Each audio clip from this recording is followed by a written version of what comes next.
Bonjour, nous allons partager la parole de Dieu. Nous allons parler aujourd'hui d'un thème qui s'intitule « Inviter Jésus ». Nous allons lire dans Jean 2, chapitre 2, ce qui suit. 3 jours après, il y eut des noces à Cana en Galilée. La mère de Jésus était là, et Jésus fut aussi invité aux noces avec ses disciples. Amen. Nous voyons aussi une fête qui se passait à Canaan. Et dans cette fête, Jésus était invité. Voilà pourquoi le thème que nous allons partager aujourd'hui s'intitule « Jésus l'invité ». Jésus-Christ est invité. Aujourd'hui, le monde est en fête. Le monde fête toutes sortes de choses. Le monde fête ses succès en matière de technologie, des avancées technologiques. Le succès en matière d'alimentation. Il y a des pays qui ont une crise de suralimentation, tellement il y a de nourriture. Et les pays sont dans la joie, dans le bonheur, dans le succès. Et malgré tous les problèmes qu'il y a, le monde n'a jamais connu une telle prospérité. Et les pays en développement, les pays développés ont oublié Jésus. Jésus n'est plus cité. Ils n'ont plus besoin de foi. Ils n'ont plus besoin de toutes ces choses. Ils préfèrent être cartésiens. Ils préfèrent être logiques. Ils préfèrent réfléchir. Et on a pris Jésus, on a pris la Bible et on l'a mis en dehors du tableau, en dehors de cette fête, en dehors du succès. Et les mariages ont mis Jésus-Christ de côté. Les écoles ont mis Jésus-Christ de ce côté parce qu'ils sont dans le bonheur, parce qu'ils ont réussi à arriver à quelque chose. Ils sont maîtres du Jésus à l'intérieur. Ils sont arrivés à une forme de succès. Ils sont incorporés du Jésus à l'intérieur. Mais les hommes dont la Bible nous parle ici, au milieu de la fête, au milieu du succès, au milieu de l'abondance, ils ont invité Jésus. Il est important d'inviter Jésus-Christ avant que le malheur vienne, avant que le vin ne vienne à manquer. Car la Bible nous dit que malgré que la fête était bien organisée, il arriva un moment où le vin manque.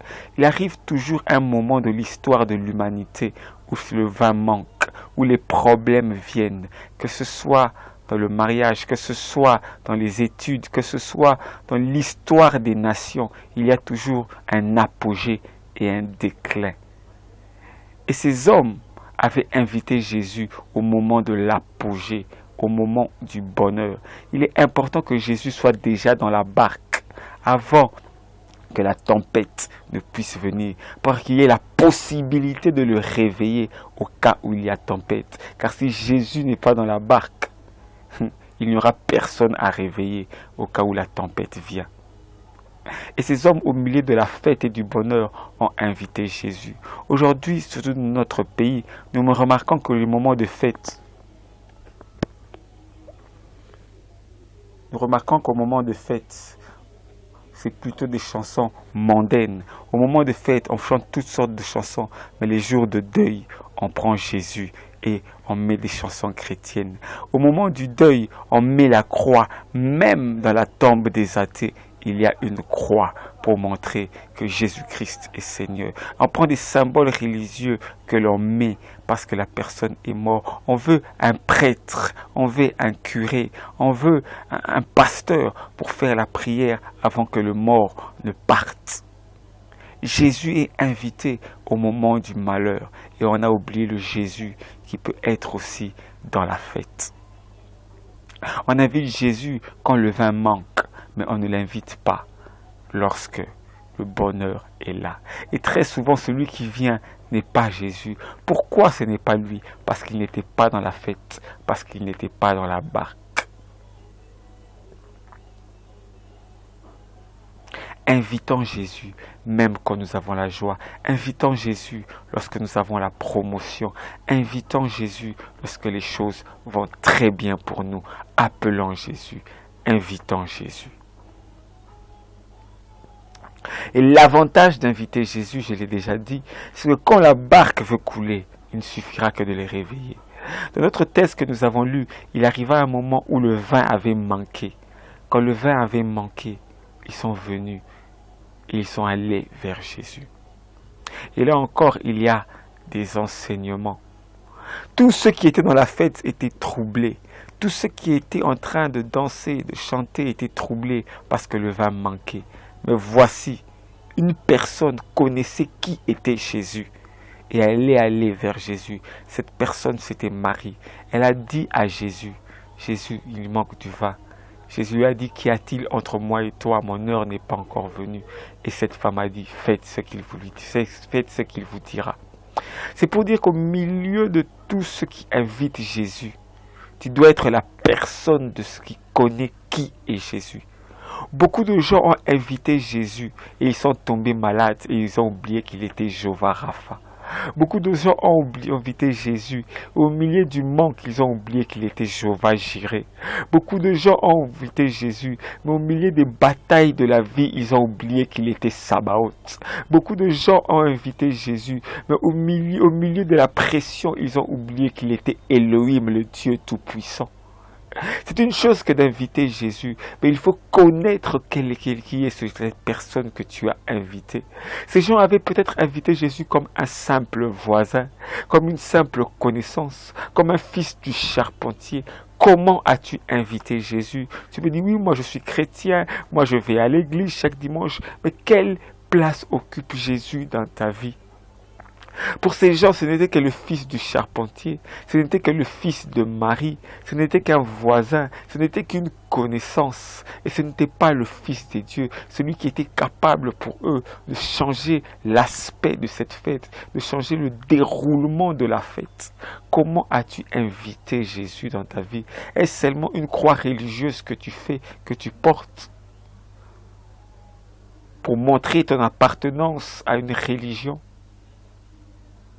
Ici, Marie avait la connaissance des capacités de Jésus-Christ, de la personne de Jésus, mais aussi des capacités de Jésus. Et elle a dit, faites ce qu'il vous dira. Sais-tu ce que Jésus-Christ peut faire dans ta vie? Il est important qu'aujourd'hui tu t'engages à chercher qui est Jésus et ce qu'il peut accomplir de ton existence afin qu'il puisse commencer à transformer ta vie et à faire en sorte que les fêtes de ta vie puissent continuer. Marie a dit, faites ce qu'il vous dira. La clé pour bénéficier de ce que Jésus peut apporter quand on l'invite, c'est la première chose, c'est de savoir qui il est. Et la deuxième chose, c'est de faire ce qu'il va nous dire. Écoutez attentivement ce que Jésus a à dire. Lorsque vous invitez Jésus, que Jésus ne soit pas la personne à qui vous donnez des ordres, qu'il ne soit pas la personne qui est au coin en train d'observer, mais qu'il soit la personne que vous laissez parler et à qui vous êtes prêt à obéir. Et si vous faites cela dans votre vie, vous remarquerez que les eaux de votre vie se transformeront en vin. Écoutez Jésus et vous verrez qu'il vous dira, prenez l'eau, versez-le. Et la Bible dit que lorsque l'ordonnateur du vin a goûté, il a dit que le vin que Jésus-Christ a donné était le meilleur vin. Je ne sais pas qu'est-ce qui manque dans ta vie, mais sache-le, si aujourd'hui tu t'engages à inviter Jésus, à l'écouter, ce qu'il va faire dans ta vie sera de loin meilleur que tout ce que tu as pu expérimenter, parce qu'il est celui qui a la capacité de donner le bon vin. Que Dieu te bénisse. Et maintenant, tu vas faire cette prière avec moi. Seigneur Jésus, je t'invite dans ma vie. Viens dans ma vie, sois le Seigneur. Parle, je vais t'écouter. Règne dans ma vie. Si tu as fait cette prière, tu es devenu un enfant de Dieu. Marche avec Dieu, cherche une église où on craint le Seigneur. Et que Dieu te bénisse. Rendez-vous pour un prochain numéro. Amen.